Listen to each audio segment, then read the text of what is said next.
Sebentar dulu. Sebentar dulu. Ya gimana? Jadi roh penyihir ini yang ada di dalam perempuan itu mengetahui, mengenal. Kalau Karena Paulus itu adalah rasulnya, utusannya. Iya, jadi roh iblis ini tahu. Seperti begini, waktu pada saat roh jahat itu mengenal Yesus adalah Tuhan, roh jahat mengenal. Iya. Waktu di kuburan itu. Nah, sekarang anak iblis, Tuhan, apa urusanmu dengan aku, katanya. Itu roh sekarang iblisnya, iblis mengenal. Iblisnya datang kepada Yesus, menguji Yesus atau memuji Yesus. Bentar, kita belum sampai ke sana. Ini tentang pengenalan. Bentar, jadi ketika iblis datang kepada Yesus, menguji Yesus atau memuji? Menguji atau memuji? Sedangkan di Paulusnya dipuji oleh majikannya. Bentar, Bang Suma, sebelum melompat ke sana kita bahas satu ayat ini dulu. Habis ini giliran saya nanya dah. Habis itu saya mau turun. Bang Suma. Enggak, jadi batal saudara Yosua dapat 15 juta, batal, enggak jadi. Enggak berhasil. 15 juta ya, Bang? Iya, kalau Anda mampu membuktikan bahwa yang datang kepada Paulus itu adalah anak Maria, 15 juta saya transfer. Tapi ternyata Anda nggak sanggup. Terima kasih, Bang. Terima kasih. Jadi iya, sama-sama. Pasal Rasul 16 itu kan ada seorang perempuan yang mempunyai roh tenung. Roh tenung ini iblis.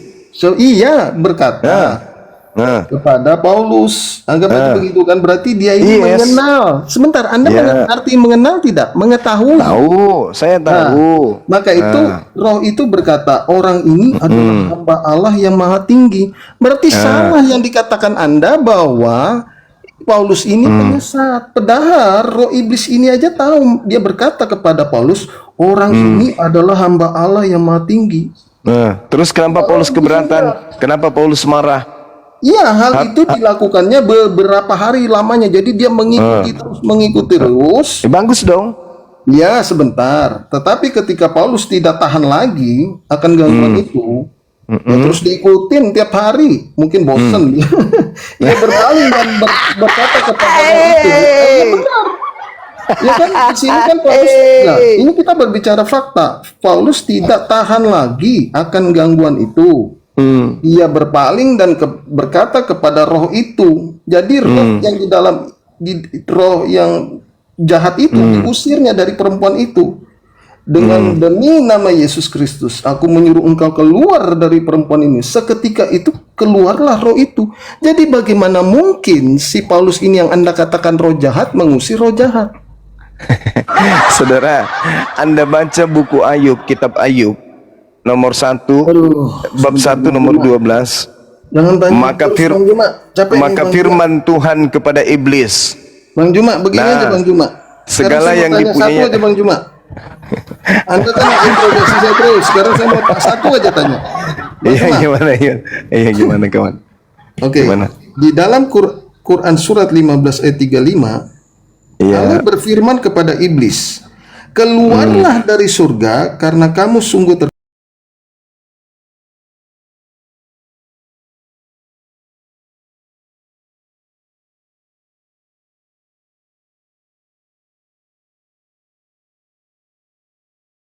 kamu termasuk orang yang diberi tanggung. Tunggu dulu. Anda berbicara apa ini? Anda berbicara surah apa dalam Al-Quran? Quran surat 15 ayat 35. Iblis itu kok ada di surga?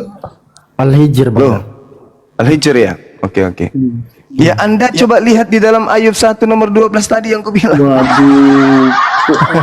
Ini ditanya Bang Zuma, Anda itu jangan bertanya terus. Enggak, jawabannya ada di situ. Ditanya. Sebelum Anda bertanya, jawabannya sudah saya sebut lebih dulu. Iblis datang ke surga, minta izin kepada Tuhan untuk mencobai Nabi Ayub. Itu ada dalilnya. Maka Tuhan berfirman kepada iblis, nah segala yang dipunyai Ayub ada dalam kuasamu. Hanya itu janganlah di dalam mengulurkan tanganmu. Jadi roh itu bukan kecil dirinya. Seperti di ruangan suatu Kemudian ruangan. Anda pergilah jangan iblis di suatu dari ruangan. hadapan Tuhan. Anda jangan waktu itu jangan melihat di suatu ruangan, bukan begitu maksudnya. Kita nggak tahu datang itu pada saat Allah berbicara kepada iblis, apakah iblis itu ada di tempat yang lain atau jarak yang Iblis, jauh, kita nggak tahu. Iblis datang di hadapan Tuhan, kawan. Baca Ayub 1. Iya, pernah saya baca, pernah. Iya, makanya kok pertanyaannya aneh kayak gitu. Oke.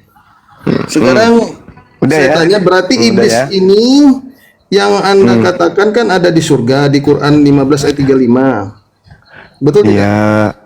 Lalu Iya, Allah berfirman kepada iblis, keluarlah dari surga. Terus dia kata iblis, ya Tuhanku, berilah aku tangguh sampai hari manusia dibangkitkan. Terus Allah berfirman, kamu termasuk orang yang diberi tangguh. Iya. Jadi iblis ini tetap di surga hari kiamat. Kawan, kan dia datang tadinya gini kan. Dia itu kan kelompok makhluk yang suci sebelum Adam dicipta. Mereka itu dari kelompok malaikat. Kemudian di antara mereka ketika diperintahkan untuk menghormat kepada Adam, ada yang tidak mau. Nah, Ada karena enggak, mereka sebentar, ada enggak perintah dia disuruh menyembah? untuk sujud kepada Adam, Ada perintah itu? tidak ada perintah menyembah, menghormat, sujud menghormat. Makanya ditanya oleh Allah, lam akul li asjuda li basyarin khalaqtahu min salsalin min hama'im masnun. Wahai iblis, ketika ditanya apa jawabannya?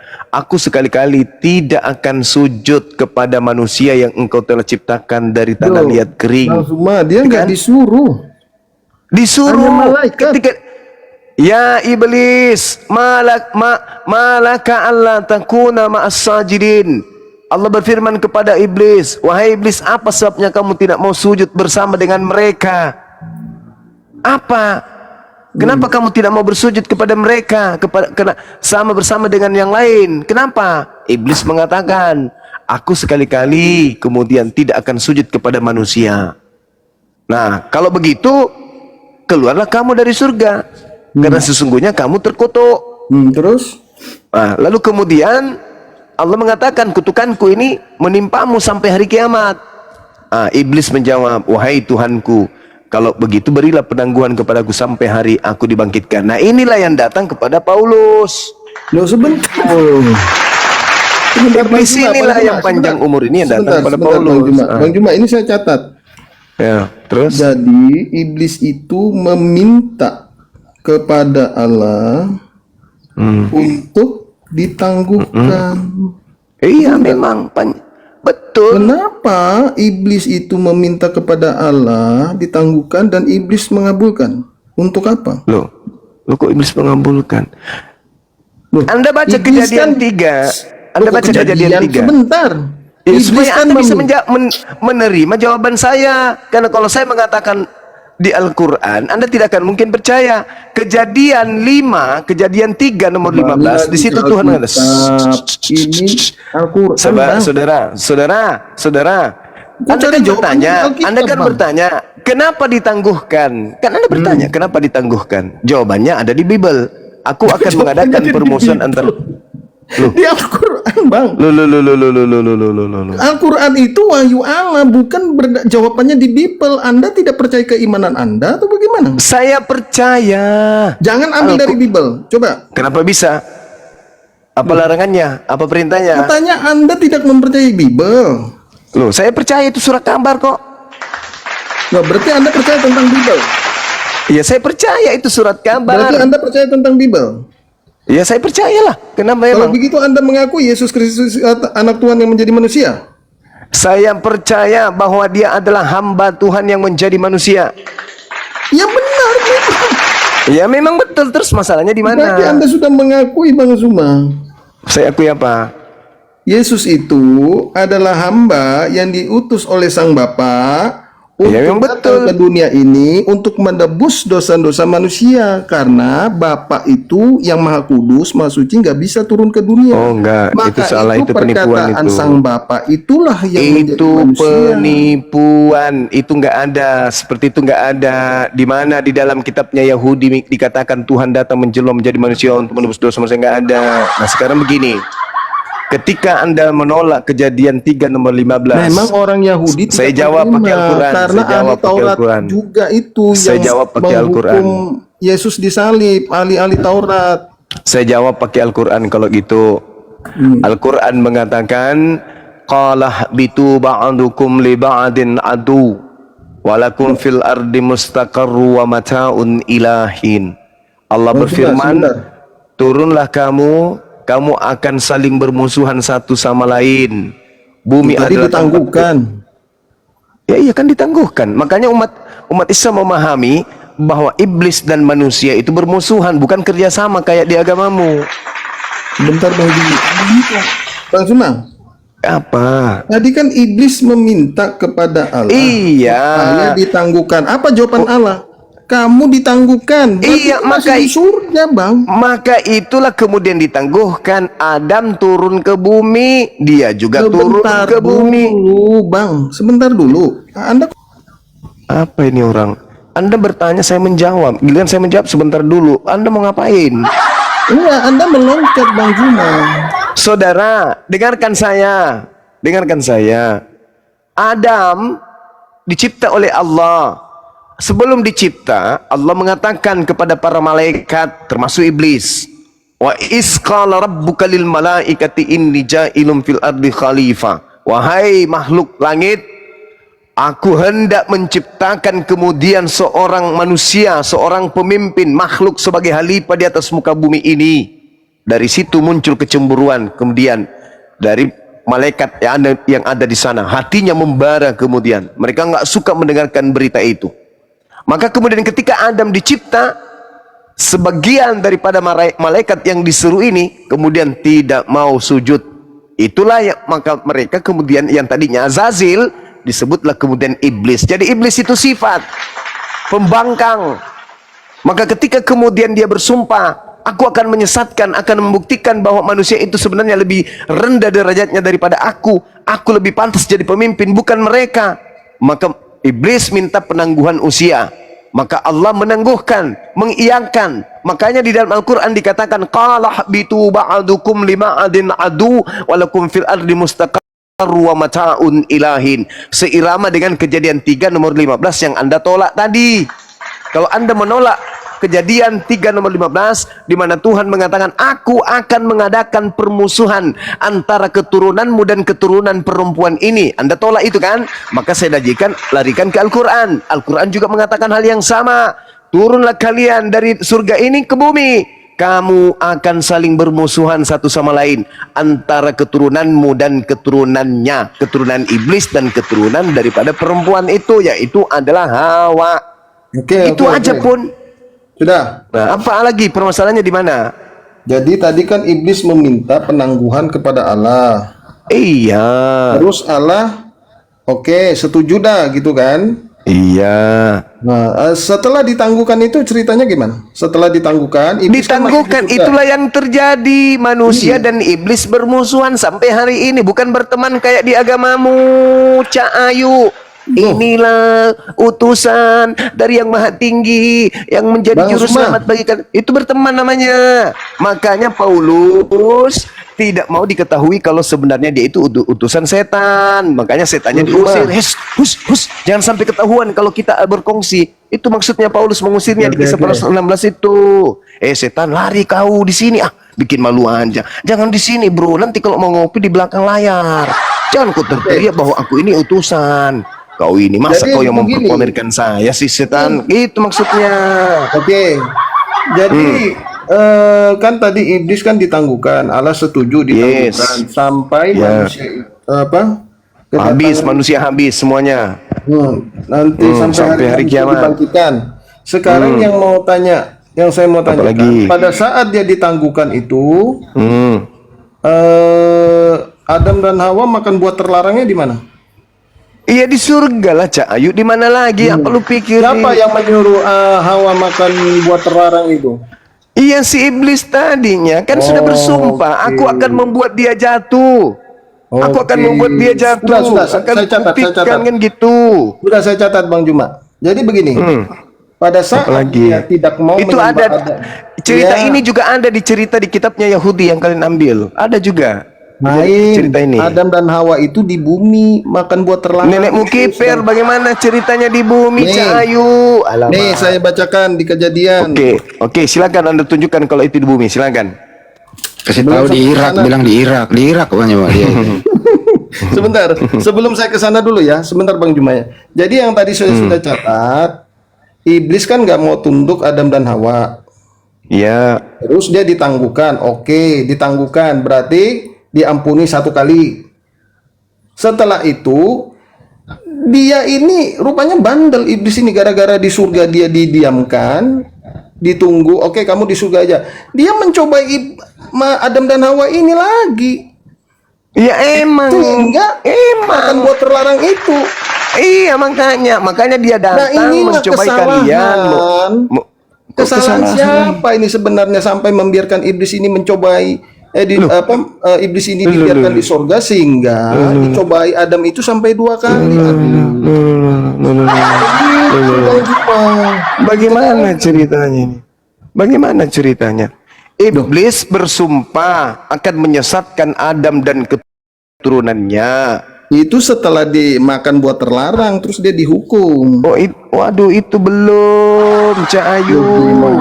Itu saat diminta menghormat. Sujudlah kalian semua kepada Adam. Itu belum ada cobaan untuk makan buah. Alamak. Terus pada saat dia makan buah terlarang itu apa akibatnya? Dia diusir, kemudian keluar dari surga, turun ke bumi. Padahal tadi sudah ditangguhkan kan? Loh, ditangguhkan, buktinya dia Berarti masih hidup. bohong lagi dong. Maksudnya apa Tadi kan ini? katanya, oke kamu ditangguhkan sampai manusia itu datang kedua kali. Mati. Sampai manusia itu dibangkitkan. Kamu di sini Iya, aja, di maksudnya surga itu aja. ditangguhkan, kawan. Maksudnya iblis itu tidak dimatikan, iblis itu dipanjangkan umurnya sampai ke hari kiamat. Nah, terus pada saat Adam makan buah terlarang, kenapa dia diusir? Ketika Adam kemudian di dalam surga, iblisnya datang untuk membuat salah ya ceritanya ya. Yang benar yang bagaimana, kawan?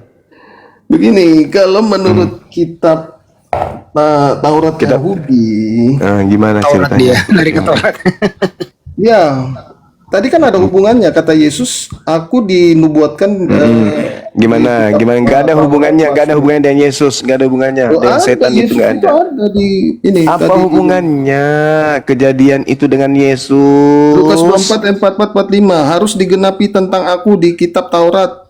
Nabi-nabi. Tolong tunjukkan di Taurat mana tertulis Tuhan mengizinkan kemunian pembunuhan terhadap orang benar demi menebus dosa. Di mana? Justru di Taurat yang tertulis itu jangan kau bunuh Yesus.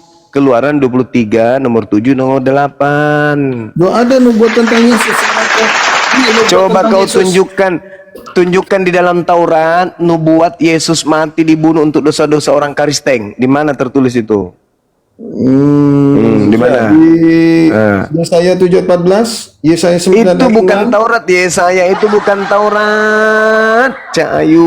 Di kitab Musa sebentar di Kejadian. Di mana? Kau tunjukkan di mana? Di mana? Pening juga saya menghadapi kawan saya. Oke lah, kalau begitu Bang Zuma sebelum ke sana ini aja, Bang, perbedaan mendasar ini. Kalau dalam kitab Anda, Adam dan Hawa itu diciptakan di surga. Iya, di kitabnya Sedangkan Yahudi di kitab juga. Kejadian ayat 8 sampai 9 selanjutnya Tuhan Allah membuat taman di Eden di sebelah timur. Disitulah ditempatkannya manusia yang dibentuknya itu.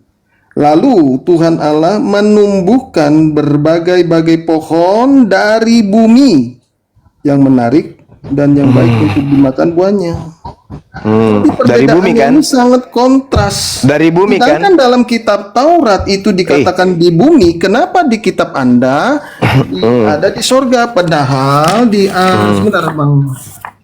Padahal Dari di bumi. Quran surat 2 Al-Baqarah 176 Allah menyebutkan Taurat dan Injil itu berisi kebenaran. Nah, Taurat yang mana Anda ambil kok Adam dan Hawa ada di surga? Oke.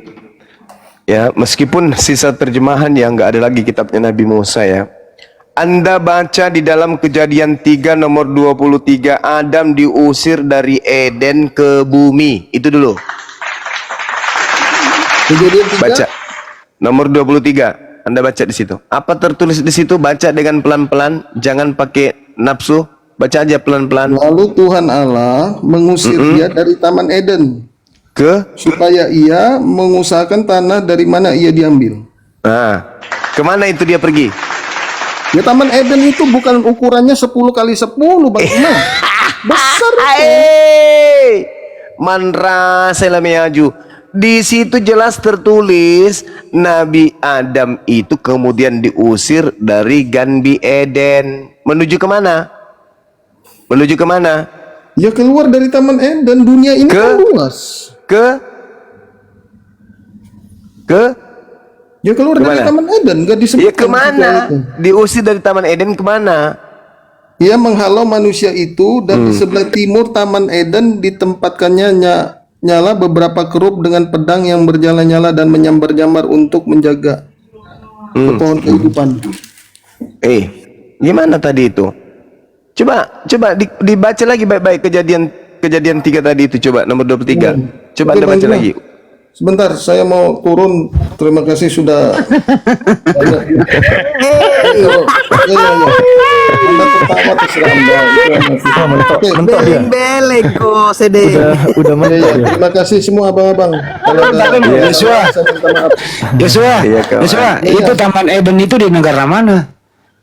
Diperkirakan di daerah Irak karena Irak. menurut para peneliti karena di situ Para ada peneliti. sungai Jadi Tigris jadi dan Nabi Efrat Adam itu ada di, di Irak. ya Nabi Adam diusir dari Irak ke negara mana? Iya, negara Irak itu kan besar.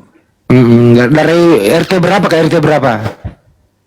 Oh, besar dia. Anda tahu negara Irak itu berapa ratus kilometer. Ya, Indonesia Tadi- aja maksudnya begini loh. Taman Eden itu kan letaknya ada di Indonesia begitu loh. Terus dia disuruh keluar dari Indonesia begitu. Keluar dari Indonesia, sorry. Taman Eden nggak itu bisa. misalnya letaknya di Jakarta. Nah, terus dia disuruh keluar dari Jakarta. Ya nggak tahu dia besar Jakarta itu gitu loh maksudnya. Apa sih? Jadi begini aja teman-teman. Oh, jadi diusir dari dalam Irak sendiri, transmigrasi itu. Ya keluar dari Irak. Sebentar dulu. Irak Ikuti itu kan- program siapa nih transmigrasi? Program siapa itu? Sebentar. Jangan pertanyaan begini. Sebelum Ya, saya ya, benar. jawab, yang pasti ya, satu, menurut kitab Taurat, Adam dan Hawa itu diciptakan di bumi, sedangkan di kitab Anda dikatakan di surga. Ini dua Enggak, hal Bang. yang Di mendasar. di Septuaginta Ikuti di aja. surga, Bang. Nggak bisa nih. Ini harus diluruskan. Karena di- Abang itu korban terjemahan Kodeks Salemba, Bang. Nggak bisa, Bang. Jadi Kode apa kode? sabar. Kejadian 2 ayat 8 izin ya. Selanjutnya Tuhan Elohim membuat Taman Eden di sebelah timur. Disitulah ditempatkannya manusia yang dibentuknya itu. Timur di Septuaginta nggak ada. Lalu Taman Eden berasal dari kata paradison ya. Akar katanya paradiso. Abang tahu nggak paradiso itu apa? Paradiso itu artinya selamat datang di Rumbang Kaisar.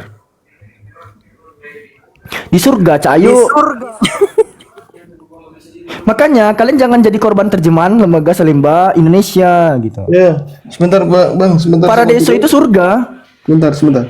Makanya Lalu masuk akal pada saat Bang Zuma tadi membawa narasi, mereka dikeluarkan dari Taman Eden. Dalam arti dikeluarkan dari surga, bukan dari bumi, dikeluarkan di permukaan bumi yang lain, tidak. Jangan jadi korban terjemahan Kodeks Salemba, Bangku. Ya, Sudah. jangan. Oke, saya Jadi bacakan lagi kalau ya. Anda katakan ini konsekuensi ya. Kalau Anda katakan Paradison ini yang adalah surga itu berada di bumi, pertanyaannya, doa Bapa kami yang di surga. Emangnya Bapa itu di bumi? Bapa kami yang di surga, dipermuliakanlah namamu. Emangnya sang Bapa di bumi? Sebentar Bang, ini tentang Adam dan Hawa itu di surga atau di Taman Eden, sebentar ya. Iya, Taman Eden itu Septuaginnya itu Paradiso. Paradiso itu paradise, surga. Ayo nyemplung. Udahlah di Irak aja, Bang, kalau di Irak. Ketemu Saddam Hussein dulu itu dia. Maha benar Allah dengan segala firman-Nya. Lanjut Bang Zuma. Maaf Alfi potong Bang. Di Irak aja. Iya, baik. Saya sedikit lagi ya. Saya sedikit lagi teman-teman. Jadi apa ya, pemahaman dari saudara kita bahwa Adam itu di bumi itu keliru besar ya. Tadi saya katakan bahwasanya di Kejadian 3 nomor 23, lalu Tuhan mengusir Adam dari Taman Eden supaya ia mengusahakan tanah dari mana ia diambil. Dari mana tanah yang diambil? Dari bumi. Berarti dia diusir dari Eden supaya mengusahakan tanah di bumi. Itu jelas itu. Dan juga tertera kemudian di Kejadian 2:9. Sabar dulu. Lalu Tuhan Allah menumbuhkan berbagai-bagai pohon dari bumi yang menarik dan yang baik untuk dimakan buahnya, dan pohon kehidupan di tengah-tengah taman itu, serta pohon pengetahuan tentang yang baik dan yang jahat. Artinya Tuhan mengambil tanah dari bumi untuk kemudian ditumbuhkan di Ganbi Eden tersebut. Dibawa naik ke surga begitu. Ambil di tanah dari bumi, dibawa naik ke surga. Begitu. Betul sekali, betul sekali. Oke, mari saya buktikan dengan data. Saya buktikan dengan data. Di dalam kitab Kejadian Anda baca, Anda buka Kejadian 2. Kok sumbernya di data dari nomor kitab 4. lagi dari Al-Quran. Loh, Al-Quran saya sudah final. Adam itu di surga. Di mana Dicipta udah final. Allah mengambil tanah, dibawa naik ke Astagfirullahaladzim. surga. Ya Itu Allah mana ya Karim. ayatnya? Ya Allah ya Karim. Pakai data. Di dalam Kejadian 2 nomor 4, selesai penciptaan langit bumi beserta isinya. Tapi di situ tidak ada Adam. Coba Anda baca Kejadian 2 nomor 4. Ya sudah. Di situ Bang Tuhan, Juma. di situ Sebelum saya turun, Tuhan Bang Juma. sudah menyelesaikan penciptaan langit bumi beserta isinya. Tapi Adam ada enggak? Tidak ada. Kejadian Bang 2 Juma. nomor Ada. 5 belum ada Adam di bumi, belum Benar. ada. Betul, Kejadian 2 nomor 6, kabut naik dari bumi, lalu di Kejadian 2 nomor 7 Adam diciptakan. Baru selesai kemudian. Berarti Adamnya itu tidak ada di bumi. Iya. Apa buktinya Adam tidak ada di bumi? Anda baca Kejadian 2 nomor 4. Oke. Tidak ada di Saya sini. tanggapi Bang Juma sebelum saya turun. Oke. Kejadian 1 ayat 26 berfirmanlah Allah, baiklah kita menjadikan manusia menurut gambar dan rupa kita, supaya mereka berkuasa atas ikan-ikan di laut dan burung-burung di udara dan atas ternak dan Ya. atas seluruh bumi dan atas segala binatang melata yang merayap di bumi. Jadi Iya. Tuhan itu diciptakan Allah dari debu dan tanah, itu di bumi. Maka itu lalu Tuhan Allah tidak. menumbuhkan berbagai pohon dari bumi. Kawan. Ya Dari itu bumi, terserah. tanahnya Bang Zuma. diambil Oke, Bang dari Zuma, saya mau bumi. turun dulu, Bang Zuma. Selamat malam abang-abang. Kalau ada kata yang salah saya minta maaf. Iya, Terima silakan. kasih Bang. Silakan, sama-sama. Saya juga demikian. Oke. Malam. Buat. Yosua. Ya, susah memang. Susah. Taman Syusha. Eden itu Jannatul Aden kan? Iya, Iya kan? betul. Di dalam kitab Wahyu ada itu dijelaskan, Dinda. Wahyu 2 nomor 7, Taman Firdaus. Lukas 23 nomor 43, Taman Firdaus. Yang disebut Firdaus itu paradiso kan? Itu adanya di surga. Iya. Begitu. Korban terjemahan. Jannatul Aden di At-Taubat ayat 72. Betul. Jadi perspektif Islam dan Yahudi sama. Kristennya aja yang bengkok. Inilah yang dimaksud kemarin. Bang Juma itu menang mutlak lawan si Bombon di roomnya si Superboy. Kenapa? Karena kenapa ada kitabnya Yahudi nempel di kitab, fungsinya apa? Sebenarnya sih terjawab sudah. Fungsinya nempel untuk disalah-salahkan, kemudian disesuaikan dengan hawa nafsu penerjemah agar tercipta Yosua, bom-bom yang lain. Itu jawabannya Bang Juma atas pertanyaan Bang Juma. Fungsinya untuk itu. Sekali lagi diulang ya. Fungsinya nempel itu Yosua di kitabmu sama si bom-bom nih agar kamu punya alasan untuk menguatkan kekristenanmu dengan catatan kau salah-salahkan kitab orang dalam hal menerjemah, termasuk tadi ini Taman Eden jelas bukan di bumi, ya lu bilang di bumi. Itu kira-kira di Alfi. Fungsinya itu nempel di kitabnya. Paham deh Alfi? Fungsinya? Toy paham. Ya kalau nggak ada itu gimana ceritanya kalau nggak ada itu? Kalau nggak ada itu, nggak ada alasan untuk bersandar kepada para nabi. Sandarannya bersandar ke barat. Nah, bagaimana orang bisa percaya ajaran ini bersumber dari barat? Ya nggak laku. Ya supaya laku, diambillah itu ditempelkan agar ada sedikit pembenaran yang tidak benar. Tapi diakui si Bom Bom dan kawan-kawan adalah benar. Begitu deh Alfi. Ya, kita kedatangan tamu nih. Bang Aris. Bang Aris Yulah. Bang Aris Yulah, panggilan kedua. Udah ada nggak kawan-kawan di bawah Bang Handi Celebes ini kawan-kawan? Masih muter dia, masih muter. Udah. Masih muter ya? Masih muter ya? Di sini sudah. Iya di kita udah di tamu, di host sama audiensnya belum. Belum, masih muter dia. Oh, jaringan 3G itu. Iklan dulu bang. Kalian sounding yang itu bang Kaisar. Nggak dulu. Terus apa fungsinya itu kalau di dalam Al-Quran kamu harus meyakini percaya bahwa ada kitab-kitab sebelumnya. Nah, fungsi kita ya beriman bahwa pernah ada kitab seperti itu untuk Bani Israel, itu aja seputar untuk Islam kita pelajari. Nggak perlu bersandar hukumnya kita sebagai orang Islam Muslim gitu, nggak perlu bersandar di kitab itu ada Al-Quran. Tapi mereka ini mengambil tapi tidak yakini, mengambil ditempelkan tapi dirubah. Nah, inilah yang bikin pusing Yosua, Bom Bom dan kawan-kawan. Nah itu memang pekerjaan berat buat kita. Tapi kami memberi apresiasi malam ini buat Juma sangat sabar menghadapi Bahlul Yosua kayak tadi. Apakah kalian sanggup sesabar-sabar Banyuma?